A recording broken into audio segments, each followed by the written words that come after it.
Ya que se ha hablado de varios bicombustibles, existe el diésel verde, que es una mezcla de parafinas, la cual contiene átomos de carbono distribuidos de una manera aleatoria, dependiendo del tipo de ácido grácido o triglicérido que provenga de la materia prima. Este es una gran alternativa que reduce en un 50% las emisiones de carbono y ya que se produce a gran escala en el mundo, previendo esto. Este no se utiliza directamente sino como un intermediario que después de procesos de hidrodesintegración e isomerización alcanza las especificaciones de la bioturbicina. El diésel verde está constituido por hidrocarburos alifáticos de alto peso molecular. ¿Cómo se produce? El diésel verde se genera a partir de un triglicérido e hidrógeno. El aire contiene dióxido de carbono, que en parte procede de la quema de combustibles fósiles, entre los que se encuentra el diésel. Algunas empresas han desarrollado tecnología para convertir las partículas que se encuentran en el aire en una especie de diésel verde. Este se compondría de la desintegración de las moléculas de dióxido de carbono y la unión de los átomos de carbono con los de hidrógeno, procedente de la separación del agua en hidrógeno y oxígeno. En cuanto a las materias primas necesarias, la fuente de aceite vegetal suele ser aceite de colza, ya que es una especie con alto contenido de aceite que se adapta bien a los climas fríos. Sin embargo, existen otras variedades con mayor rendimiento por hectárea, como la palma de aceite, Jatropha curcas, camelina, etc. También se pueden utilizar aceites usados, como aceites de frituras, en cuyo caso la materia prima es muy barata y además se reciclan lo que en otro caso serían residuos. Una gran variedad de aceites pueden ser usados para producir biodiesel, entre ellos el aceite vegetal sin usar, grasas animales, algas y aceite de halófitas como la salicornia.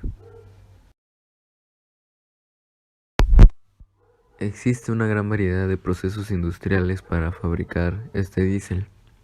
Entre ellos está el proceso base-base, mediante el cual se utiliza como catalizador un hidróxido. Tenemos el proceso ácido-base, que consiste en hacer primero una esterificación ácida y luego seguir el proceso normal base-base. Se usa generalmente para aceites con alto índice de acidez. Está el proceso supercrítico. En este ya no es necesario la presencia de catalizador, simplemente se hacen a presiones elevadas en las que el aceite y el alcohol reaccionan sin necesidad de que un agente externo, como el hidróxido, actúe en la reacción. Existen los procesos enzimáticos. En la actualidad aún se siguen investigando enzimas que puedan servir como aceleradores de la reacción aceite-alcohol. Sin embargo, todavía no es una opción viable, debido a su alto coste, el cual impide que se produzca el diésel en grandes cantidades. Para la producción del biodiesel se reduce drásticamente el tiempo, la temperatura y la energía necesarias para la reacción. Está el proceso supercrítico. En este ya no es necesario la presencia de catalizador, simplemente se hacen a presiones elevadas en las que el aceite y el alcohol reaccionan sin necesidad de que un agente externo, como el hidróxido, actúe en la reacción. Rutas de reacción y sus etapas principales. Saturación del triglicérido. Para este proceso, se hidrogena la molécula de triglicérido proveniente del aceite, eliminando así las insaturaciones de los ácidos grasos. Únicamente es válida en los triglicéridos insaturados. Enseguida viene la hidrodesoxigenación, donde hay una producción de 2 moléculas de agua por cada parafina creada, conservando el mismo número de carbono. Después de esta viene la descarboxilación, la cual se caracteriza por la producción de dióxido de carbono por cada molécula de parafina formada y dando lugar a un acortamiento de la cadena de la misma, teniendo un número impar de carbonos en su estructura. Siguiente, rotura del triglicérido. En esto se rompen los enlaces de los triglicéridos formando moléculas de propano y tres ácidos carboxílicos como producto intermedio de reacción. En la formación de la parafina, estos ácidos carboxílicos empiezan a reaccionar con el hidrógeno, separando el oxígeno de la cadena en la forma de dióxido de carbono, monóxido de carbono o agua, dando como resultado la formación de parafina lineal.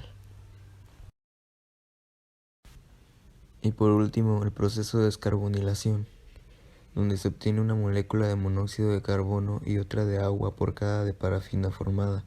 Al igual que con la descarboxilación, se forma un acortamiento de la cadena del ácido graso que originó dicha parafina.